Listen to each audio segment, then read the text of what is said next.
दूसरी बात, मैं एक चीज कहना चाहूंगा कि मैंने जो कुछ भी मैं कर सकता था उसके लिए मैंने अपना बेस्ट दिया। मुझे ये नहीं मालूम कि भाई वो कितना अच्छा है, मैं अभी भी दावा नहीं करता इस बात का, पर मैंने अपना जितना मैं कर सकता था, क्योंकि मुझे पता था ये लास्ट चांस है।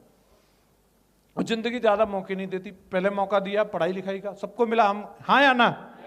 निश्चित रूप से वो बहुत बढ़िया है। जो लोग अभी पढ़ाई लिखाई कर रहे हैं स्कूल में कॉलेज में, तो बेस्ट दो, वहां से बहुत सारे पोटेंशियल है अगर आपके अंदर है। तो मेरा मानना है यस, आप दूसरे सुंदर पिचाई आप भी हो सकते हैं, बेस्ट देना चाहिए। लेकिन मैं वहां पे चूक गया, जो भी नहीं दे पाया। फिर जो और मौके मिले, जैसे पिताजी ने दुकान खुलवाई, उसको भी चूक गए, कुछ नाटक कर करा करके, अरे बोले ये कुछ नहीं बकवास है ये वो, पिताजी को समझा दिया हमने। तो पिताजी बोले भाई हमने 30 साल दूध का काम किया, इससे बढ़िया कोई काम नहीं है, दूधिया बन जा। तो उन्होंने डेयरी खुलवा दी। कुछ दिन मैंने जोश में वो भी चलाई, फिर पिताजी को समझा दिया मैंने। फिर बोले क्या करेगा, तो पिताजी ने फिर इसमें मुझे ज्वाइन कराया सेफ शॉप में। फिर मैंने इसमें कुछ दिन जोश में काम किया, कुछ दिन बाद काम चला नहीं, तो मैं पिताजी से मैंने ऐसे मन की लेके देखी, इसको छोड़ने के बारे में पूछ के देखता हूं। तो उन्होंने बोला जूता साले 9 नंबर का है, अब तक इतने काम छोड़ चुका है, बोले अब अगर तूने इसके अलावा कोई दूसरा काम किया तो हमसे बुरा कोई नहीं। मैंने कहा मैं पैसा तो आ नहीं रहे, पैसा है ही नहीं मेरे पास। बोले तू सिर्फ डायमंड बन, और डायमंड बनने में अगर 1 आध बीघा खेत भी बिक गया तो तू टेंशन मत लेना, तू डायमंड बन। तो मेरा बिल्कुल माइंड सेट हो गया। मैंने कहा यार पिताजी की भी यही इच्छा है और मैं भी इसी के लिए बना हूं। और खास बात ये थी, देखिए वक्त जब बुरा होता है तो सलाह की माँ गुरु जी ने बोला, जीवन साथी भी कई बार आपकी वैल्यू नहीं समझ पाते। जब मेरा वक्त ऐसा चल रहा था तो मेरी मैडम ने खुद मेरे को बोला, और कहां तक आदमी किसी को बोल सकता है कि मेरे जो बहनोई हैं उन्होंने मतलब उनको घर में बातचीत किया। मेरी सिस्टर न्यूली मैरिड थे, तो वो इतना ज्यादा न तो मेरे संघर्ष को उन्होंने जाना था, 2-3-4 महीने हुए थे शादी को। नितिन जी उनको बहुत बढ़िया से जानते हैं, नितिन जी की एक आंख नहीं बनी उनसे शुरू से, क्योंकि वो हम लोगों की बहुत मजाक उड़ाते थे। वो बाकी कंपनी बाकी लोगों की तरह जो उन्होंने दिल्ली विल्ली में देखा था वैसे ही समझते थे हमें। तो उनसे जैसे घर में परिवार में बातचीत हो रही, आदमी जो दामाद होता है उससे तो घर की बात बता ही सकता है, सिचुएशन फाइनेंशियल स्टेटस वगैरह सब पता रहता है। मुझे मेरी ससुराल की पता, तो उनको भी पता था। तो उनको बोला कि कोई नौकरी अगर इसके लायक कुछ हो, मेरी मैडम ने बोला कि आप जिया जी कुछ करवा दो, इनका भी कुछ करवा दो। मैं कुछ नहीं बोल रहा, मैं तो चुप ही बैठा था अपना, जो भी मैं ठीक है ये लोग बात कर रहे हैं, करने तो करनी तो मुझे ये नौकरी करनी है कि नहीं करनी ये तो मैं डिसाइड करूंगा।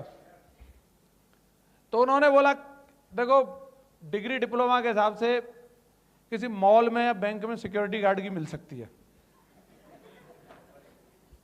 और उन्होंने तनख्वाह वनख्वाह भी बताई 8-10 हज़ार तक मिल जाएंगे। वो तो ये बात बोल के चले गए, पर मैडम के दिमाग में ये बात घर कर गई। और मैडम ने 4-5 दिन बाद मेरे को बोला उसमें भी क्या बुराई है, कर नहीं सकते तुम, कर लो।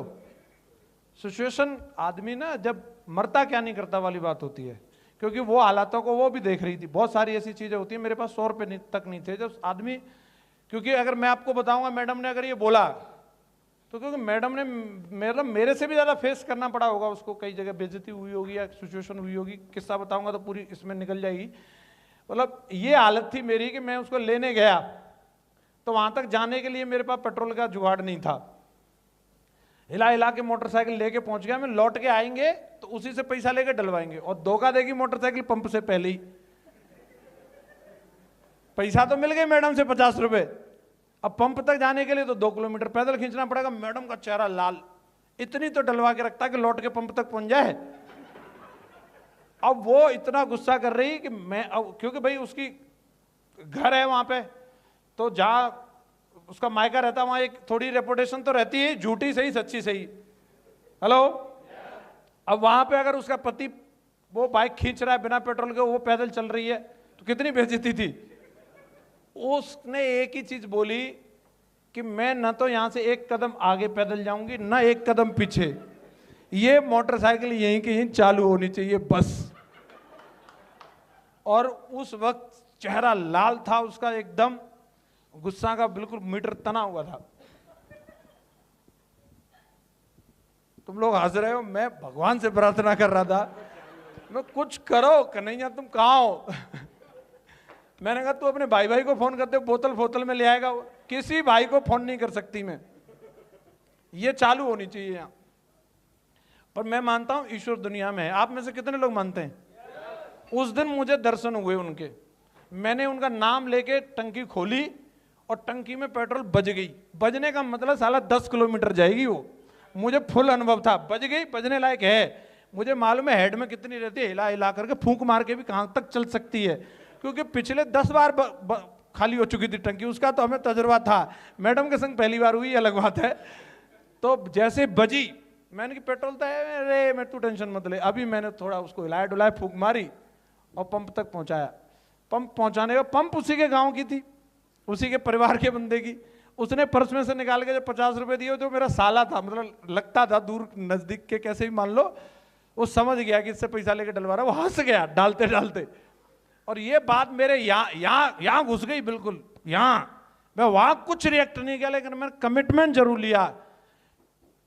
जरूर लिया कि बेटा इसका माकूल जवाब दिया जाएगा।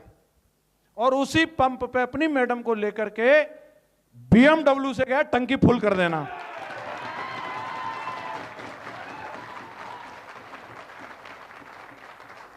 तो जिंदगी है साहब। अब मैं जानता था कि अभी लोग मेरे बारे में कुछ भी बोले, पर लेकिन 3 साल से जिस चीज के लिए मैं ट्रेंड हो रहा हूं, महागुरु जी लोगों की ट्रेनिंग ले रहा था लगातार, ग्रेवाल सर की, महागुरु जी, जैन साहब की, सब लोगों की, जिस चीज के लिए मैं ट्रेंड हो रहा हूं, प्लान करने के लिए, फॉलोअप करने के लिए, मीटिंग करने के लिए, मैं जिस चीज के लिए ट्रेंड हो रहा हूं, मेरा कोर एरिया जो है मुझे उसी में परफॉर्म करना चाहिए। रिजल्ट नहीं आ रहा ये अलग बात है, लेकिन आएगा, इस बात का मुझे पूरा भरोसा है। और आएगा, जरूर आएगा, मुझे इस बात का भरोसा है। इस बात को लेकर के मैं श्योर था, और वक्त आया और मैंने उसको मेंटेन करके रखा तब तक, जब तक वक्त आ नहीं गया। क्योंकि महागुरु जी लोग बोलते थे, एक आदमी सिर्फ नाचता है और देखता है बारिश नहीं हुई तो नाचना बंद कर देता है, और सक्सेसफुल आदमी तब तक नाचता है, तब तक नाचता है, तब तक नाचता है, तब तक नाचता है, तब तक नाचता है जब तक कि बारिश। और मैं उन्हीं में से था। हेलो, मैं मतलब बारिश होगी तब, मतलब होगी कैसे नहीं, मैं नाचता ही रहूंगा।